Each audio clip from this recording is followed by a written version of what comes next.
औरतों को चाहिए कि ये जो हमने स्टैंडिंग पोजीशन में अपने किचन कर ली हुए ना, स्टैंड खड़े होके कर रहे हैं ना, आटा भी खड़े होके, रोटियां खड़े होके, चूल्हा खड़े होके, सारा काम किचन में खड़े होके, स्क्वाटिंग पोजीशन में ही होता माँ माएँ क्या करती थी, जमीन पे बैठ के। पुराने हमारे हाँ, चूल्हे तो होते वो थे, चूल्हा भी जमीन पे होता था और वो वहीं पे बैठे होते थे। हम बाहर से आए, हमने कहा भूख, ओ माँ जी क्या बात है। उन्होंने कहा पुत्र रहती है, हाथ धोने उधर ही बैठ जाना, उसके साथ वहीं पे खा, और खाना भी उकड़ू बैठ के खा रहे बैठ के खाते थे।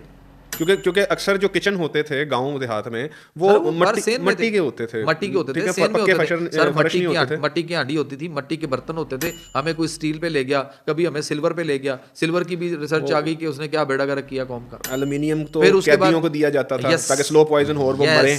कौन बताएगा अब इस कौम को? नहीं तो हम तो सर एल्युमिनियम के बर्तन बड़े पसंद करते हैं ना। एल्युमिनियम की जैसे मैंने बात की है कि एल्युमिनियम तो जो अपने स्लेव्स थे उनको मारने के लिए, जान छुड़ाने के लिए, मारने के चक्कर में स्लो पॉइजन के साथ मरते रहे, स्लो पॉइजनिंग हो जाएगी, मर जाएंगे। तो इनके जो बर्तन है वो एल्युमिनियम के करते हैं, ये काम बड़ी देर से कर रहे हैं, बड़ी देर से। ठीक है। इसके अलावा जैसे सुशी है, सुशी हमने डेलीकेसी बनाई हुई है, ये स्लेव्स का खाना था क्योंकि ना पकानी पड़ती थी ना कुछ करनी पड़ती थी, चावलों पे यूज उसके बाद आप देखें ना, फिर वो आ गया नॉन स्टिक बर्तन भी तो आए, उन्होंने टेफ्लॉन आ गया। यस, उन्होंने क्या किया?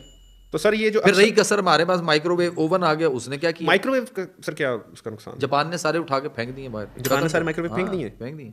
चेक करें, माइक्रोवेव की तो टेक्नोलॉजी थी ना कि वो सर्टेन वेव्स आती हैं, वो वाइब्रेट, जो रेज वाटर मॉलिक्यूल है वो वाइब्रेट करते हैं, दैट्स इट। जो रेज आती हैं, आप उसमें ही देख लें, जो आप खाना रखते हैं गर्म करने के लिए, आप जब जितना मर्जी उसको कर लें, आलू को बड़ा अगर साइज का आलू है उसको तोड़ें, अंदर से ठंडा बाहर से गर्म। बताइए कि अगर माइक्रोवेव में ओवन में गर्म करेंगे या आप चूल्हे पे गर्म करेंगे तो चूल्हे पे भी तो ऐसे होता है ना, थोड़ी देर हम चूल्हे पे गर्म करते हैं, वो अंदर से कच्चा होता है। कई दफा मैंने चिकन बनाया, वो ठीक है, वो मैं उसको बना रहा होता हूँ, फ्राई कर रहा होता हूँ, बाद में निकालता हूँ, अंदर से कच्चा होता है। सर वो ठीक है।